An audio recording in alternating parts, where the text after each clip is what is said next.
Hello friends, welcome to Sonu special. ನಾವೆಲ್ಲ ಸಂಕ್ರಾಂತಿಗೆ ಮಾಡಲೇಬೇಕಾದಂಥ sweet ಎಳ್ಳು ಬೆಲ್ಲ. ಇವತ್ತು ಎಳ್ಳು ಬೆಲ್ಲನ ಯಾವ ರೀತಿ ಮಾಡೋದು ಅಂತ ಹೇಳಿ ತೋರಿಸ್ತಾ ಇದ್ದೀನಿ. ತುಂಬ ಸುಲಭವಾಗಿ ಮನೆಯಲ್ಲೇ ಮಾಡ್ಕೋಬೋದು. ಬನ್ನಿ ಹಾಗಾದರೆ ಯಾವ ರೀತಿ ಮಾಡೋದು ಅಂತ ಹೇಳಿ ನೋಡ್ಕೊಳ್ಳೋಣ.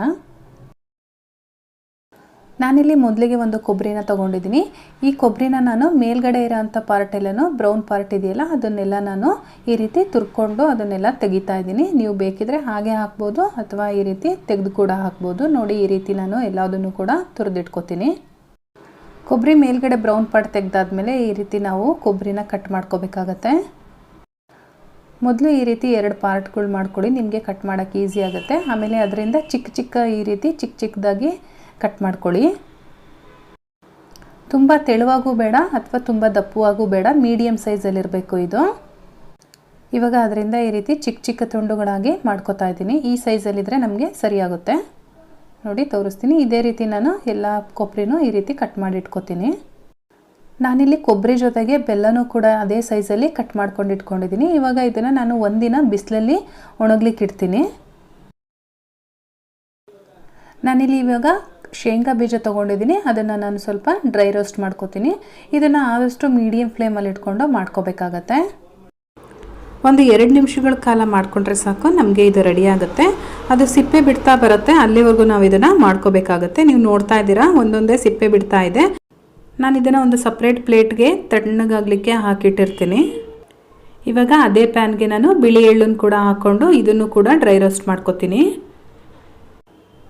ಇದನ್ನು ಲೋ ಮೀಡಿಯಮ್ ಫ್ಲೇಮಲ್ಲಿ ಇಟ್ಕೊಂಡೆ ಇದನ್ನು ಫ್ರೈ ಮಾಡ್ಕೋಬೇಕಾಗತ್ತೆ, ಇಲ್ಲಾಂದರೆ ಬೇಗ ಅದು ಸೀದೋಗ್ಬಿಡುತ್ತೆ. ಇದು ಸ್ವಲ್ಪ ಕಲರ್ ಚೇಂಜ್ ಆದರೆ ಸಾಕು. ನೋಡಿ, ಇವಾಗ ರೆಡಿಯಾಗಿದೆ. ನಾನು ಇದನ್ನು ಕೂಡ ಒಂದು ಸೈಡಲ್ಲಿ ಎತ್ತಿಟ್ಕೊಂಡಿರ್ತೀನಿ. ಇವಾಗ ನೋಡಿ, ನಾವು ಹುರಿದಿಟ್ಕೊಂಡಿದ್ವಲ್ಲ ಕಡಲೆಕಾಯಿ ಬೀಜ, ಅದೆಲ್ಲ ತಣ್ಣಗಾಗಿದೆ. ನಾವು ಅದನ್ನು ಈ ರೀತಿ ಕೈಯಲ್ಲಿ ರಬ್ ಮಾಡಿಕೊಂಡ್ರೆ ಆ ಸಿಪ್ಪೆ ಎಲ್ಲ ಬಿಡುತ್ತೆ. ನೋಡ್ತಾ ಇದ್ದೀರಾ ನೀವು. ನೀವೇನಾದರೂ ಜಾಸ್ತಿ ಕ್ವಾಂಟಿಟಿಲಿ ಮಾಡ್ತಾಯಿದ್ರೆ, ಜಾಸ್ತಿ ಕಡಲೆಕಾಯಿ ಬೀಜ ತೊಗೊಂಡಿದ್ರೆ ಒಂದು ಮೊರ ಬರುತ್ತಲ್ಲ, ಮರದೊಳಗಡೆ ಹಾಕ್ಕೊಂಡು ನೀವು ಈ ರೀತಿ ಮಾಡಿಕೊಂಡ್ರೆ ನಿಮಗೆ ಈಸಿ ಆಗುತ್ತೆ. ನಾನು ಕಡಿಮೆ ಇರೋದ್ರಿಂದ ಒಂದು ಪ್ಲೇಟಲ್ಲಿ ಹಾಕ್ಕೊಂಡು ಮಾಡ್ತಾಯಿದ್ದೀನಿ. ಕೈಯಲ್ಲಿ ಈ ರೀತಿ ಮಾಡೋದ್ರಿಂದ ನೀಟಾಗಿ ಸಿಪ್ಪೆ ಎಲ್ಲ ಬಂದುಬಿಡುತ್ತೆ.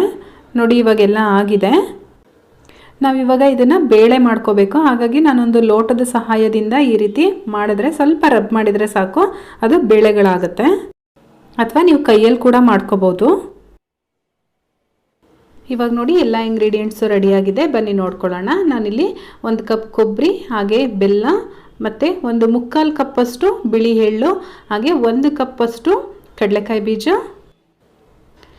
ಜೊತೆಗೆ ನಾನಿಲ್ಲಿ 2 ಟೇಬಲ್ ಸ್ಪೂನಷ್ಟು ಈ ರೀತಿ ಬಿಳಿ ಕಾಳುಗಳು ಬರುತ್ತಲ್ಲ ಸ್ವೀಟು, ಅದನ್ನು ತೊಗೊಂಡಿದ್ದೀನಿ. ಇದು ಆಪ್ಷನಲ್ಲು. ಹಾಗೆ ಒಂದು ಟೇಬಲ್ ಸ್ಪೂನಷ್ಟು ನಾನಿಲ್ಲಿ ಕಲರ್ ಜೀರಿಗೆನ ತೊಗೊಂಡಿದ್ದೀನಿ. ಜೊತೆಗೆ ಅರ್ಧ ಕಪ್ಪಷ್ಟು ಕಡಲೆ ತೊಗೊಂಡಿದ್ದೀನಿ. ಕಲರ್ ಜೀರಿಗೆನೂ ಕೂಡ ಅಷ್ಟೇ ಕಂಪ್ಲೀಟ್ಲಿ ಆಪ್ಷನಲ್ಲು. ನಿಮಗೆ ಬೇಡ ಅಂತ ಹೇಳಿದ್ರೆ ಅದನ್ನು ಸ್ಕಿಪ್ ಮಾಡ್ಕೋಬೋದು. ಇವಾಗ ಅದನ್ನೆಲ್ಲ ಒಂದು ಬೌಲಲ್ಲಿ ಹಾಕ್ಕೊಂಡು ನಾವು ಮಿಕ್ಸ್ ಮಾಡ್ಕೊಳ್ಳೋಣ. ನಾನಿಲ್ಲಿ ಎಲ್ಲದಕ್ಕಿಂತ ಸ್ವಲ್ಪ ಕೊಬ್ಬರಿನೇ ಜಾಸ್ತಿ ತೊಗೊಂಡಿದ್ದೀನಿ. ಇನ್ನೆಲ್ಲ ಸೇಮ್ ಕ್ವಾಂಟಿಟಿಲಿ ತೊಗೊಂಡಿದ್ದೀನಿ. ಆದರೆ ಕಡಲೆ ಸ್ವಲ್ಪ ಅರ್ಧ ಕಪ್ ತೊಗೊಂಡಿದ್ದೀನಿ. ನಿಮಗೆ ಯಾವ್ದು ಇಷ್ಟ ಆಗುತ್ತೋ ಅದನ್ನು ಸ್ವಲ್ಪ ಜಾಸ್ತಿ ಹಾಕ್ಕೊಳ್ಳಿ. ಇದಕ್ಕೆ ನೀವು ಇಷ್ಟೇ ಪ್ರಮಾಣದಲ್ಲಿ ಹಾಕಬೇಕು ಅಂತ ಏನಿಲ್ಲ.